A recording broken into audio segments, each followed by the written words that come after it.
Assalamualaikum warahmatullahi wabarakatuh. Alhamdulillahirabbil alamin. Wassalatu wassalamu ala asyrafil mursalin Muhammadin wa ala alihi wa sahbihi ajma'in. Amma ba'du. Fa ya ibadallah, usi bi nafsi wa iyyakum bi taqwallah. Kama qala Allah Ta'ala fil Qur'anil Karim. Wa iz akhadha rabbuka min bani adama min zuhurihim dzurriyyatahum washhadahum ala anfusihim alastu bi rabbikum qalu bala syahidna an taqulu yaumal qiyamah inna kunna an hadza ghafilin. Pendengar yang berbahagia, muslimin muslimat yang saya hormati, di hari pertama kita pasca Ramadan ini, saya akan sedikit mengulas tentang Idul Fitri. Pendengar yang berbahagia, ketika mendengar kata Idul Fitri, tentu dalam benak setiap orang adalah kebahagiaan dan kemenangan, di mana pada hari itu semua manusia merasa gembira dan senang karena telah melaksanakan ibadah puasa sebulan penuh. Dinamakan Idul Fitri karena manusia pada hari itu laksana seorang bayi yang baru keluar dari dalam kandungan, yang tidak mempunyai dosa dan salah. Idul Fitri juga diartikan dengan kembali ke fitrah atau awal kejadian, dalam arti mulai hari itu dan seterusnya diharapkan kita semua kembali pada fitrah, di mana pada awal kejadian semua manusia dalam keadaan mengakui bahwa Allah adalah satu-satunya Tuhan. Dalam istilah sekarang ini dikenal dengan perjanjian primordial, sebuah perjanjian antara manusia dengan Allah yang berisi pengakuannya ketuhanan Allah Subhanahu wa taala. Pada mukadimah tadi saya membacakan surat Al-Imran ayat 172. Ketika Tuhan mengeluarkan keturunan anak-anak Adam dari sulbi mereka, dan Allah mengambil kesaksian terhadap jiwa mereka seraya berfirman, "Bukankah aku ini Tuhanmu?" Mereka menjawab, "Betul, Engkau Tuhan kami. Kami bersaksi, kami lakukan yang demikian itu agar di hari kiamat kamu tidak mengatakan sesungguhnya kami, Bani Adam, adalah orang-orang yang lengah terhadap ini dan keesaan Tuhan."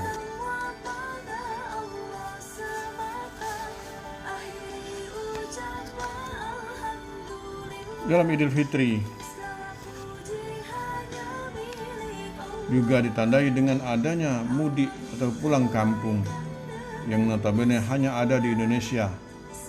Selain itu, Hari Raya Idul Fitri juga kerap ditandai dengan hampir 90% mereka memakai sesuatu yang baru, mulai dari pakaian baru, sepatu, sepeda, mobil baru. Maklum saja, karena perputaran uang terbesar pada saat Lebaran. Kalau sudah demikian, bagaimana sebenarnya makna dari Idul Fitri itu sendiri? Apakah Idul Fitri cukup ditandai dengan sesuatu yang baru atau dengan mudik untuk bersilaturahmi kepada sanak saudara dan kerabat? Terminologi yang salah. Idul Fitri seperti ini harus dijauhi dan dibenahi, sebab selain kurang mengekspresikan makna Idul Fitri sendiri, yang terdapat makna yang lebih mendalam lagi. Idul Fitri seharusnya dimaknai sebagai kepulangan seseorang kepada fitrah alasannya yang suci, sebagaimana ia baru saja dilahirkan dari rahim ibunya. Secara metafor, berarti seorang muslim selama sebulan melewati Ramadan dengan puasa, qiyam, dan segala ragam ibadahnya harus mampu kembali berislam tanpa benci, iri, dengki, serta bersih dari segala dosa dan kemaksiatan. Pendengar yang berbahagia, makna Idul Fitri yang sebenarnya atau yang asli Idul Fitri berarti kembali kepada naluri kemanusiaan yang murni, kembali kepada keberagamaan yang lurus, dan kembali dari segala kepentingan duniawi yang tidak islami. Inilah makna Idul Fitri yang asli. Kesalahan besar adalah apabila Idul Fitri dimaknai dengan perayaan kembalinya kebebasan makan dan minum, sehingga tadinya dilarang makan di siang hari, setelah hadirnya Idul Fitri akan balas dendam, atau dimaknai sebagai kembalinya kebebasan berbuat maksiat yang tadinya dilarang dan ditinggalkannya. Ringkasnya, kesalahan itu pada akhirnya menimbulkan sebuah fenomena umat yang soleh, bukan umat yang berupaya mempertahankan kefitraan dan nilai ketakwaan. Pendengar yang berbahagia, ketika merayakan Idul Fitri, setidaknya ada 3 sikap yang harus kita miliki. Yang pertama, rasa penuh harap kepada Allah SWT atau Raja. Harap akan diampuni dosa-dosa yang berlalu. Janji Allah SWT akan ampunan itu sebagai buah dari kerja keras sebulan lamanya. Menahan hawa nafsu dengan berpuasa. Kedua, melakukan evaluasi diri pada ibadah puasa yang telah dikerjakan.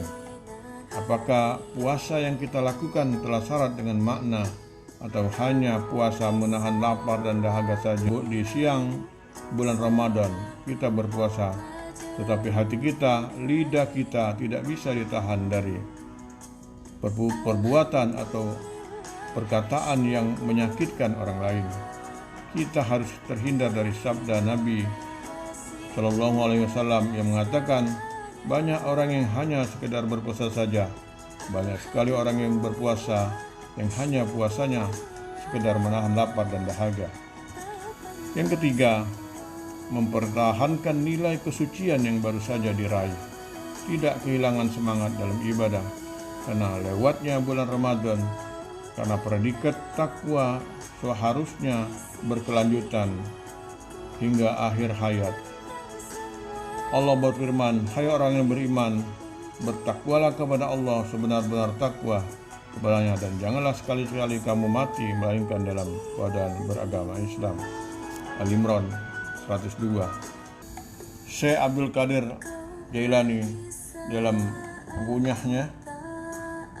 berpendapat, merayakan Idul Fitri tidak harus dengan baju baru, tapi jadikanlah Idul Fitri ajang tasyakur, refleksi diri untuk kembali mendekatkan diri pada Allah Subhanahu wa taala. Momen mengasah kepekaan sosial kita. Ada pemandangan lain yang harus kita cermati, betapa di saat berbahagia saudara-saudara kita di tempat-tempat lain masih banyak menangis, menahan lapar. Ini saja yang dapat saya sampaikan. Perbanyak maaf kita semua, dan mari kita muliakan guru-guru kita. Pendengar yang berbahagia, mari kita mengakhiri kultum ini dengan berdoa.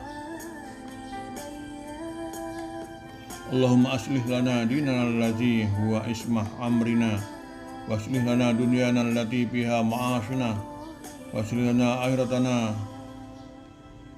allati ilaiha ma'aduna, waj'al hayatana ziyadatan lana fi kulli khair, wal mauta rahmatan lana min kulli syarr. Rabbana atina fid dunya hasanah wa fil akhirati hasanah wa qina azabannar. Ya Allah, benahilah pengetahuan dan pengamalan agamaku yang akan menjadi penjaga urusanku, dan benahilah duniaku tempat aku mencari penghidupan. Benahilah kehidupan akhiratku tempat aku kembali, dan jadikanlah hidupku sebagai tempat untuk melaksanakan segala kebajikan.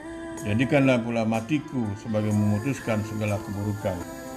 Ini saja yang dapat saya sampaikan. Nasrun minallah wa fathun qarib. Wassalamualaikum warahmatullahi wabarakatuh.